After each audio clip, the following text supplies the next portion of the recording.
Hello, everyone. Welcome to the Real Estate Collective. This episode is brought to you by WFG National Title and AJ Archuleta. And I'm your host, Lisa Suazo. At the Collective, we believe that we are better together, and we focus on highlighting real estate industry leaders, influencers, and authorities that we can learn from so that we can all be better and think bigger. And so I am so thrilled to introduce our guest today. Ryan Van Ornum is joining us. He's the leader of Wolfpack Property Group out of Colorado Springs, Colorado. And we are thrilled to have you. Ryan, thanks for being with us. Thanks for having me on the program. So excited to be here. Appreciate it. Of course, of course. Well, we know that you have done incredible things only 3.5 years in the business. You have done over 103 transactions, which is absolutely incredible. So you're doing something right, and we really are excited to learn from you.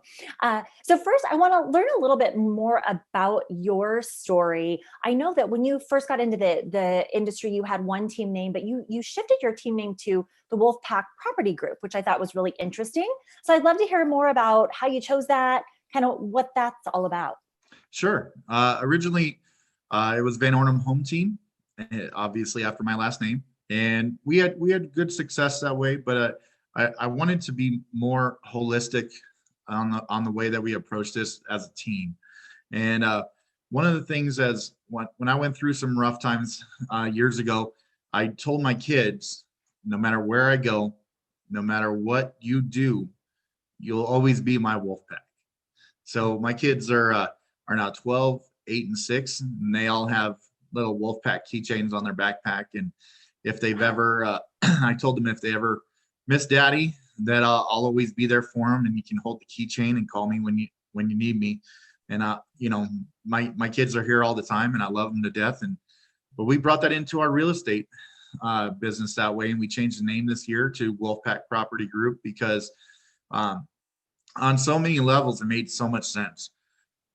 Once again, the first part is just we're gonna take care of our clients just like their family, just like they're part of our Wolfpack. So sometimes I'll watch those nature shows, and you watch the way that the wolves interact, and you have the alphas in the back, they're overseeing everything, and then you have the betas, they're leading the charge, they're the strong ones, and they're out front. That's kind of like our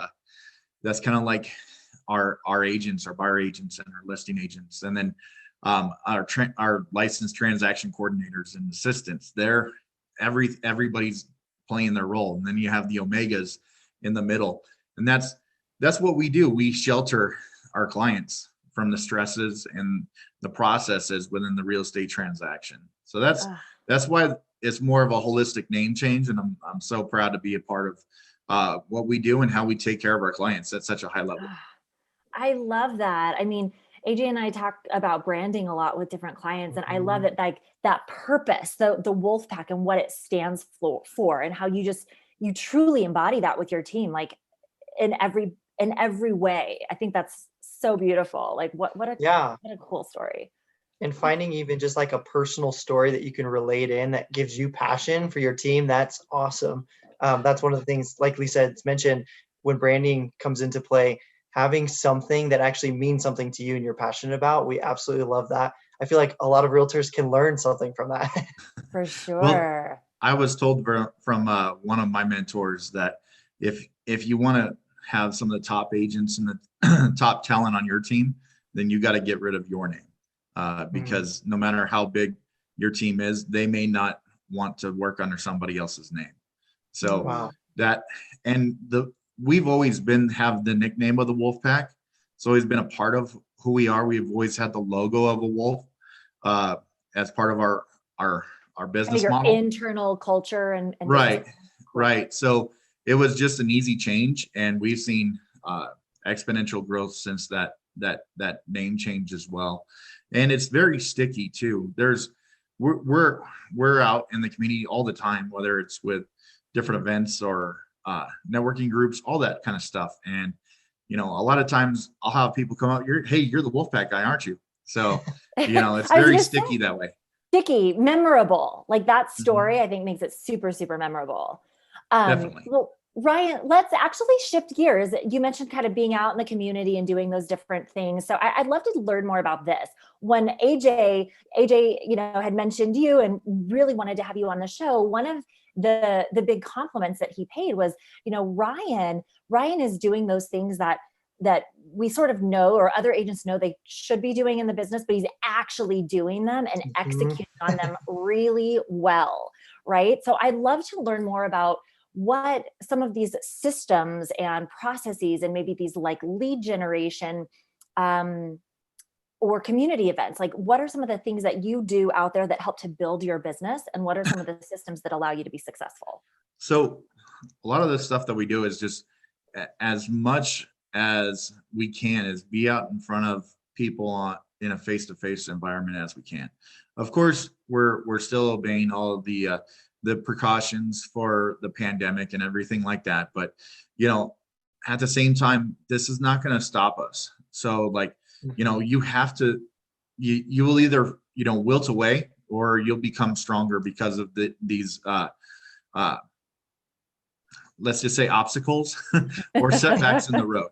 So, what we do is we try to be out in public as much as we can. So open air markets, events, all of these type of things. We've tried to create our own client events. Before the pandemic, we would do stuff like trunk or treats and pictures with Santa and all of this.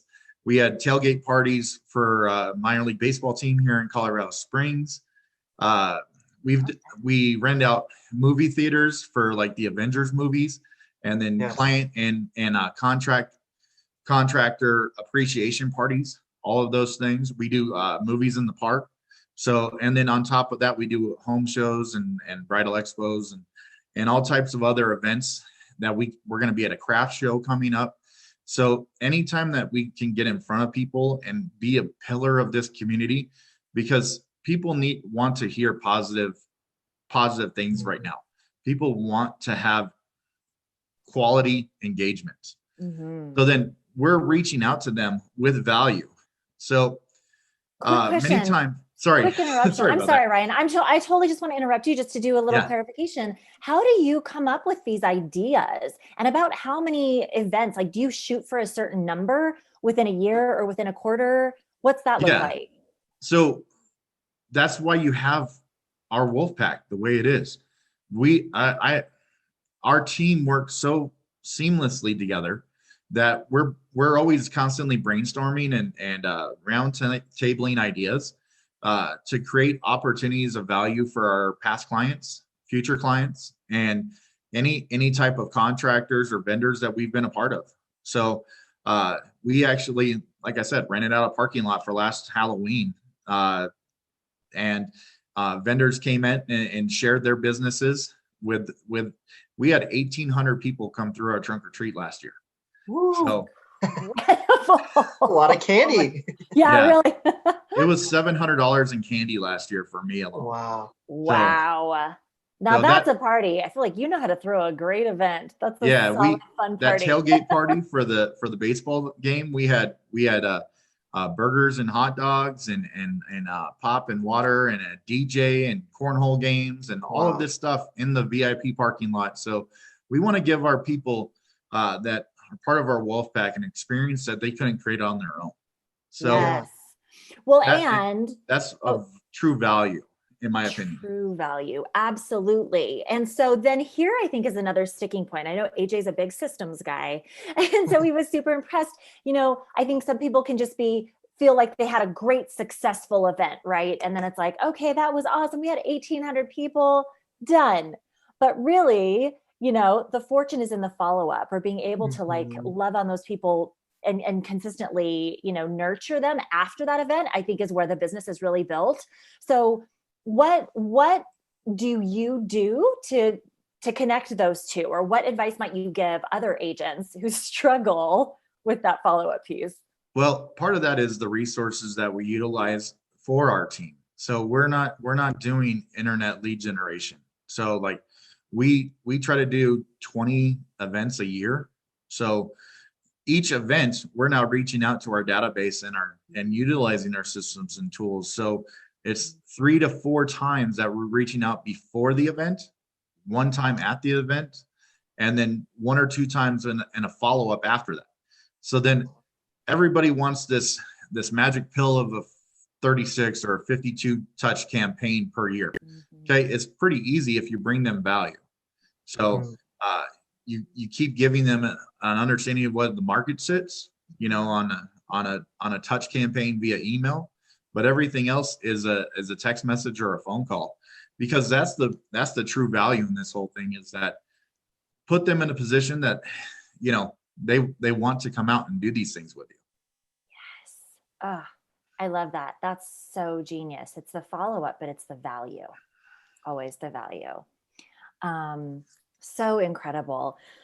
So I want to ask too, just because with the Wolfpack, and you've done so many incredible things, you do such great things for your clients, but also just in terms of your team, what are some of the other things that you feel like make the Wolfpack Property Group different?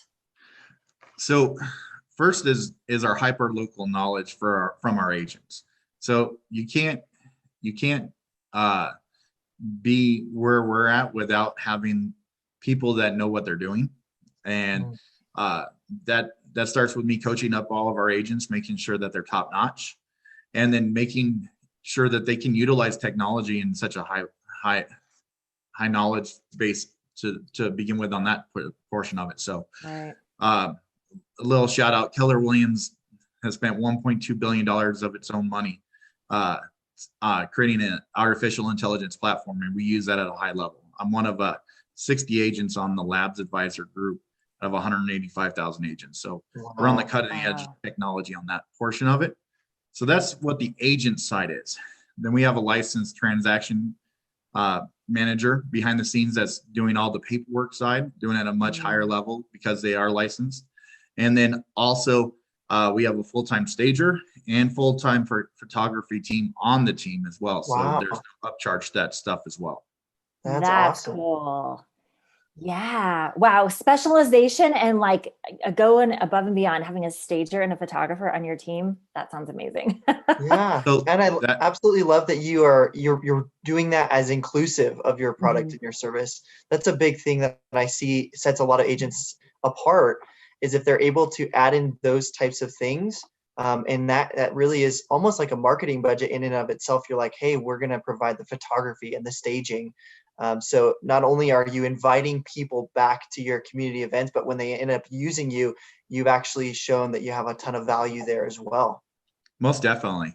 So, one of the other things that we can do is we can take a property that needs, say, new paint, new flooring, new cabinets, new countertops. We have, we go above and beyond, and we can turn that in 6 weeks or less, and they can pay it closing for those extra proceeds if they wanted to upgrade their property before selling to get the top dollar for it. Wow. That's so incredible. So I just have one last question for you, Ryan, then I'm going to turn it over to AJ. But I feel like one of the things that's really interesting, you're obviously a phenomenal leader. You care a lot about your clients and trying to deliver such value and great experiences for them. I know you have an interesting backstory too, right? I believe you were in the military and kind of moved into education. So can you tell us a little bit about your backstory and how you feel like that sort of impacts your approach in real estate? Most definitely. Or as a leader? Yeah. Most definitely. And being a leader takes time. There's been struggles along the way that, you either learn from or you continue to make the same mistakes. And I've wanted to be better each and every step of the way. But yeah, I was combat communications in the Air Force, from 2001 to 2005. And it taught me a lot about resiliency, taught me a lot about determination and integrity. And those skills definitely have transferred into running this business. And then from there, I was a college volleyball coach. We won the Big Sky Championship both years. I was as an assistant at Eastern Washington University. Go Eagles. And so, that competitive spirit still burns inside. And then, I was a teacher for years in rural Nebraska. I taught strength and conditioning and physical education. I was a basketball, baseball, golf coach. So understanding the dynamics of what the daily grind is and being empathetic to people's needs. I learned a lot from those. So I've taken all of these skill sets from other career paths that I had in the past, and I brought them into the business. And right now we're thriving because of these things and being able to reach people at their level, especially our clients and especially my team. So, you can't reach everybody try to do the same thing for everybody. So it's creating basically an action plan to meet their goals, not mine. So, and then utilizing their skill sets at the highest level. Yes. The power of the collective, understanding every person on your team has, they have their own specific gifts, the things that they're passionate about and they love to do. So if I'm hearing you correctly, it's sort of like you take the time to understand what those are and then help to like leverage those and let those people run and on that path. Right. So say that our 2021 goals is 100 transactions.